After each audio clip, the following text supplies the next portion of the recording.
తిరువన్నామలై అగ్నిలింగంగా అవతరించిన శివుడి రహస్యం. ఒక పర్వతం, కానీ అది పర్వతం మాత్రమే కాదు, అది శివుడి స్వరూపం. ఒక నగరం, కానీ అది ఒక పట్టణం మాత్రమే కాదు, అది స్వయంగా శివతత్వాన్ని అనుభూతి చేసే స్థలం. ఇది మామూలు పుణ్యక్షేత్రం కాదు, ఇది శివుడే అగ్నిలింగంగా ప్రత్యక్షమైన దివ్యభూమి.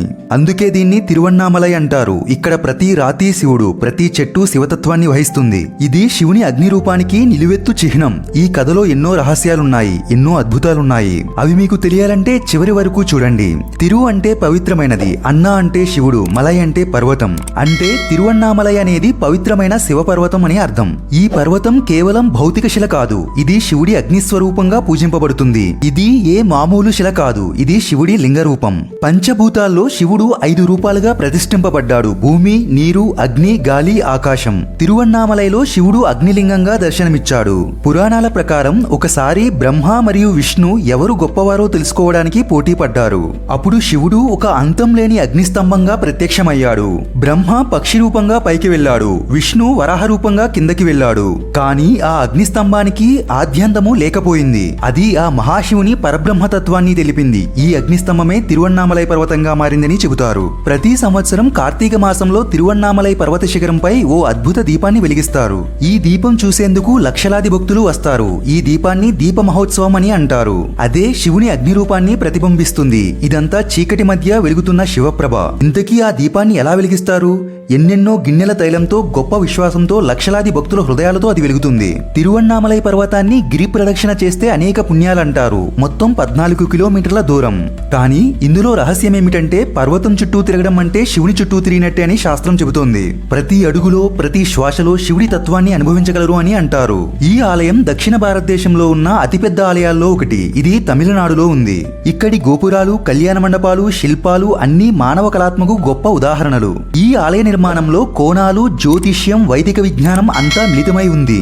ఇక్కడ ప్రధాన దేవుడు అరుణాచలేశ్వరుడు మరియు అమ్మవారు అపిత కుచాంబిక.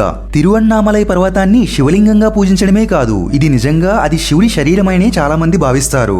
ఈ పర్వతం ఎప్పుడూ మారదు. భూకంపం వచ్చినా, వర్షం వచ్చినా ఏ శిల కూడా దాని స్థానం మార్చుకోదు. చరిత్రలో ఈ స్థలం ఎంతో మంది సాధకులకు, సద్గురువులకు గమనస్థలమైంది. రమణ మహర్షి ఇక్కడ జీవితాంతం ధ్యానం చేశారు. అంతటి ఈ గొప్ప ఆలయాన్ని ఎవరు నిర్మించారు అంటే ఒక వ్యక్తి అని చెప్పలేం. ఇది చాలా శతాబ్దాలుగా అనేక రాజవంశాలు, పాలకులు మరియు భక్తులు కలిసి నిర్మించిన ఆలయం. తిరువన్నామలై ఆలయ ప్రాథమిక నిర్మాణం పల్లవుల కాలంలోనే ప్రారంభమైంది. పల్లవ రాజులు శైవ భక్తులు కావడంతో శివాలయాలను ఎంతో విస్తృతంగా నిర్మించారు. ఈ ఆలయానికి చెందిన కొన్ని పురాతన శిలలపై పల్లవ శాసనాలు కనిపిస్తాయి. ఆ తరువాత చోళ సామ్రాజ్యంలో తిరువన్నామలైకి శివభక్తి పరాకాష్ఠకి చేరింది. రాజరాజ చోళుడు మరియు రాజేంద్ర చోళుడు ఈ ఆలయాన్ని విస్తరించి కొత్త గర్భగృహాలను, మండపాలను నిర్మించారు. ఆ తరువాత విజయనగర రాజులు, ముఖ్యంగా శ్రీకృష్ణదేవరాయలు ఆలయ గోపురాలను నిర్మించారు. ఈ ఆలయంలోని రాజగోపురం, ఇది అత్యంత ఎత్తైన గోపురం, 66 మీటర్లు ఉంటుంది. దీన్ని సాలువ నరసింహరాయలు ప్రారంభించి శ్రీకృష్ణదేవరాయలు పూర్తి చేశారు. ఇంతకు ముందు చెప్పుకున్నట్లుగానే తిరువన్నామలై అరుణాచలేశ్వర ఆలయం ఒకే ఒక్క రాజవంశం లేదా ఒక్క వ్యక్తి నిర్మించలేదు. ఇది పల్లవులతో ప్రారంభమయ్యి చోళులు, విజయనగర రాజులు, నాయకులు కలిసి వందల ఏళ్ల పాటు నిర్మించారు. ఇది భారతీయ శిల్పకళకు, శైవ పరంపరకు గొప్ప సాక్ష్యం. తిరువన్నామలై అరుణాచలేశ్వరం ఇది కేవలం పర్వతం మాత్రమే కాదు, ఇది మన ఆత్మకి అగ్నిలింగమైన శివుని రూపం. ఇది ధ్యానం, భక్తి, శాంతి, మోక్షానికి మార్గం. మీరు ఎప్పుడైనా జీవితంలో ఒక్కసారి ఈ దివ్యక్షేత్రాన్ని సందర్శించండి. శివుణ్ణి చూసేందుకు కాదు, మనలో ఉన్న శివతత్వాన్ని తెలుసుకోవడానికి. ఈ వీడియో మీకు నచ్చితే లైక్ చేసి సబ్స్క్రైబ్ చేయండి. Thanks for watching.